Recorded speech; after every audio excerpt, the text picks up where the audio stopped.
সুপ্রিয় দর্শক, নিশ্চয়ই আপনারা ভালো আছেন। আজকে আমরা এখানে ওয়ার্ল্ড ইন্টেলেকচুয়াল প্রপার্টি ডে নিয়ে আলোচনায় সমবেত হয়েছি। মূলত বিশ্ব মেধা সম্পদ দিবস 2025 সেটা বিশ্বব্যাপী 26শে এপ্রিল পালিত হয়েছে। এই দিবস উপলক্ষে সকলকে আন্তরিক অভিনন্দন এবং শুভেচ্ছা জানিয়ে শুরু করছি আজকের আলোচনা মূলত আমরা মেধা সম্পদ বিষয়টি কি এবং ওয়ার্ল্ড ইন্টেলেকচুয়াল প্রপার্টি অর্গানাইজেশন এটা নিয়ে যে কাজ করে, আসলে এটা আমাদের জন্য কেন প্রয়োজন, সেই বিষয়গুলো নিয়ে আমরা একটু আলোকপাত করব। তো আমরা এখানে যে বিষয়টা মূলত শুরুতে আলোচনা করতে চাই সেটা হলো ওয়ার্ল্ড ইন্টেলেকচুয়াল প্রপার্টি ডের যে প্রতিপাদ্য বিষয়টা কি এবার, এবং এক্ষেত্রে আমাদের করণীয় কি, সে বিষয় নিয়ে আমরা মূলত আলোচনা করব। এবার ওয়ার্ল্ড ইন্টেলেকচুয়াল প্রপার্টি ডের যে প্রতিপাদ্য সেটা নির্ধারণ করা হয়েছে IP and music, feel the beat of IP.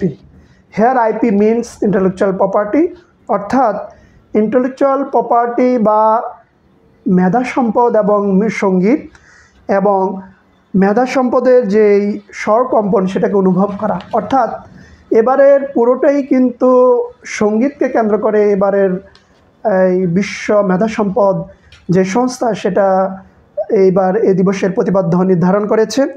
এবং এই বিষয়টা আসলে আমাদের কাছে খুবই গুরুত্বপূর্ণ বিষয়, কারণ বিশ্বের বিভিন্ন প্রান্তের অনেক ব্যক্তি, অনেক গবেষক, অনেক বিজ্ঞানী, অনেক লেখক, সাহিত্যিক, তারা বিভিন্ন বিষয়ে লেখালেখি করেন।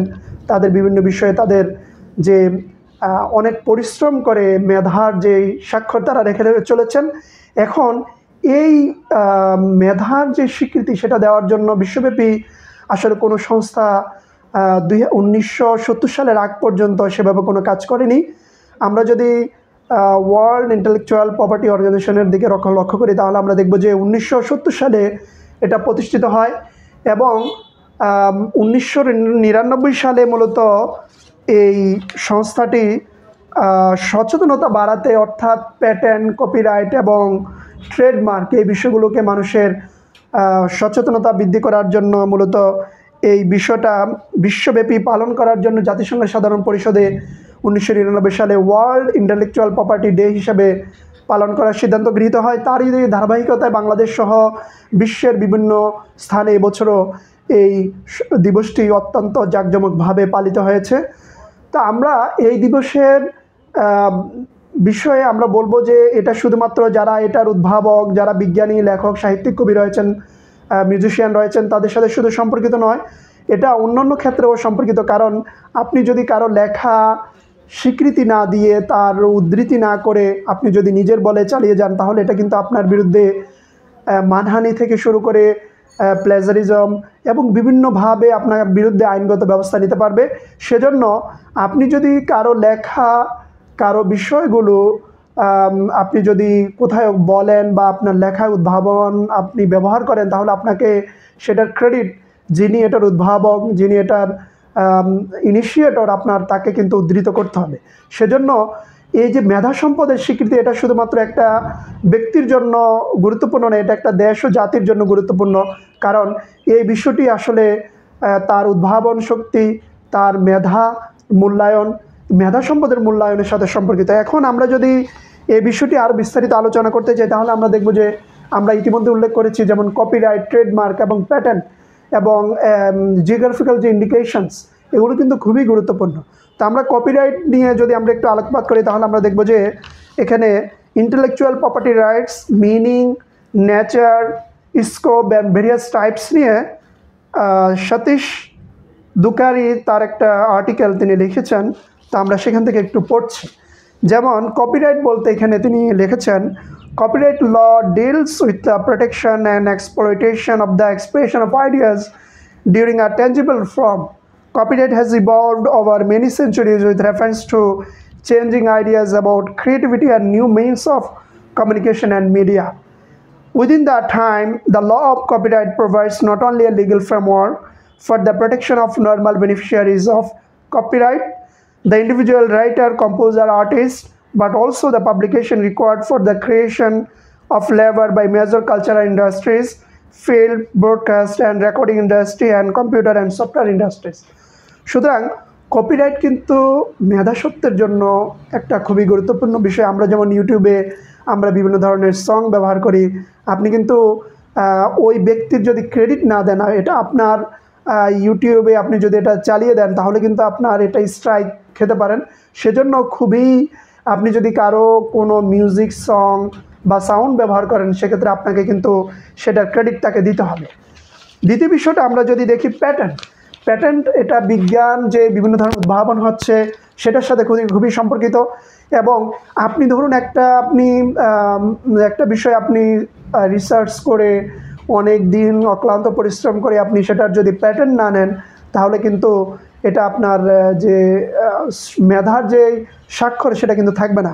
তো প্যাটেন্ট বলতে আমরা কি বুঝি, সেটা হচ্ছে patent law recognize the prerogative of patent holder to derive commercial benefits from his innovation. A patent may be special rights granted to the owner of an invention to the manufacture, use and market of the invention as long as the invention meets certain conditions laid down in law. Prerogative means nobody can manufacture, use or market an invention without the consent of the patent holder. অর্থাৎ patent holder যিনি এটার patent holder তার হচ্ছে সম্মতি ছাড়া আপনি কিন্তু এটা ব্যবহার করতে পারবেন না। This prerogative to patent is for a limited time only. এখন আপনি যদি তার কনসেন্ট নিয়ে এটা ব্যবহার করেন সেটা একটা নির্দিষ্ট সময়ের জন্য।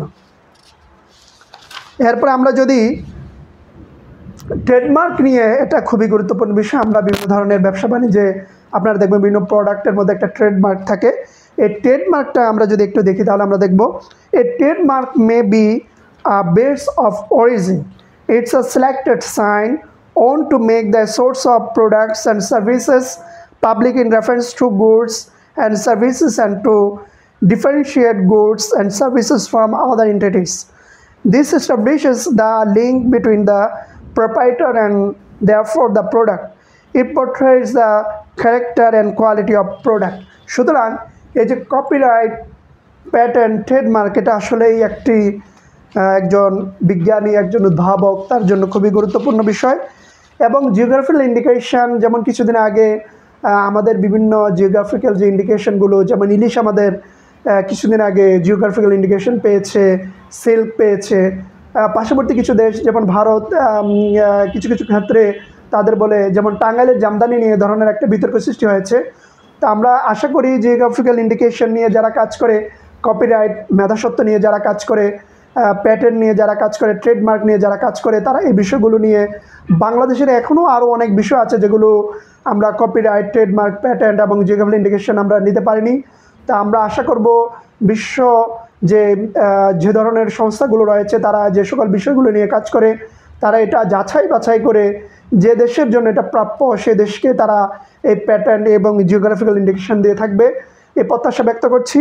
এবং এই ওয়ার্ল্ড ইন্টেলেকচুয়াল প্রপার্টি যে বিষয়গুলো আছে সেই ক্ষেত্রে এই বিষয়ে যেমন এবারের যে প্রতিবদ্ধ বিষয়, সেখানে মিউজিশিয়ান, গীতিকার, সুরকার এবং গান লেখক যারা রয়েছেন তারা যাতে তাদের যে মেধার যে মূল্যায়ন সেটা যাতে পায়, এবং বিশ্বব্যাপী কবি, লেখক, কবি, সাহিত্যিক, বিজ্ঞানী, গবেষক তারা যে ধরনের উদ্ভাবন করছে তাদের মেধার যে সত্য সেটা যাতে আমরা স্বীকৃতি দিতে পারি, এবং বিশ্ব সংস্থা ওয়ার্ল্ড ইন্টেলেকচুয়াল প্রপার্টি অর্গানাইজেশন তারা যাতে এটা ভালোভাবে পুনর্মূল্যায়ন করে, যাচাই বাছাই করে তারপরে কোনো ব্যক্তি বা সংস্থার যে আবেদন মূল্যায়ন করে তাদের এই স্বীকৃতি দেওয়া হয়।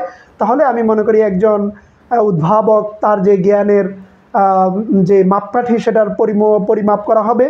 এবং মেধা সম্পদের আমরা যদি মূল্যায়ন না করতে পারি এবং মেধা সম্পদ এবং উদ্ভাবন যে জ্ঞানের যদি আমরা পরিপূর্ণভাবে এটার গুরুত্ব এবং এটার পুনর্মূল্যায়ন, এটার মূল্যায়ন না করতে পারি তাহলে কিন্তু কোনো দেশ বা জাতি সামনে এগোতে পারে না। আশা করি প্রতিটা সভ্যতায় একজন কবি, সাহিত্যিক, গবেষক তাদের উদ্ভাবনী শক্তি দিয়ে দেশ ও জাতিকে সামনে এগিয়ে নিয়ে গিয়েছেন। তা আমরা আশা করি সামনের দিনগুলোতে কবি, লেখক, সাহিত্যিক, বিজ্ঞানী, গবেষক তাদের উদ্ভাবনী শক্তি দিয়ে দেশ ও জাতিকে আরও সামনে এগিয়ে নিয়ে যাবেন সেই প্রত্যাশা ব্যক্ত করছি। আমরা আমাদের মেধা সম্পদের পরিপূর্ণ যে ক্রেডিট যিনি এটার উদ্ভাবক তাকেই দিব। আমরা যদি কখনো তার লেখা, তার পড়া, তার বিষয়বলি নিয়ে আমরা বিভিন্ন জায়গায় তুলে ধরি, তাহলে আমরা অবশ্যই তাকে উদ্ধৃত করব বা তার ক্রেডিট দিব। না হলে আমরা কিন্তু আইনের সম্মুখীন হব এবং অনেক ধরনের ঝামেলার সম্মুখীন হব। আসুন আমরা মেধা সম্পদের মূল্যায়ন করি, উদ্ভাবনের জ্ঞানের যিনি এটার ইনিশিয়েটর তাকে আমরা সঠিকভাবে যাচাই বাছাই করে তার স্বীকৃতি দেই। তাহলে আমরা মনে করি ওয়ার্ল্ড ইন্টেলেকচুয়াল প্রপার্টি যে ডেটা বিশ্বব্যাপী পালিত হচ্ছে সেটার সার্থক হবে। আমরা মেধা সম্পদ এবং উদ্ভাবনী শক্তির, উদ্ভাবনী জ্ঞানের পরিপূর্ণ সফলতা কামনা করি। মেধা সম্পদ এবং উদ্ভাবনী জ্ঞানের জয় হোক সেই প্রত্যাশা ব্যক্ত করে আজকের আলোচনা এখানে শেষ করছি। সবাই ভালো থাকবেন। আপনাদের কোনো কমেন্টস, কোনো বিষয় জানার থাকলে আপনারা লিখে জানাতে পারেন। সে পর্যন্ত ভালো থাকবেন। আল্লাহ হাফেজ।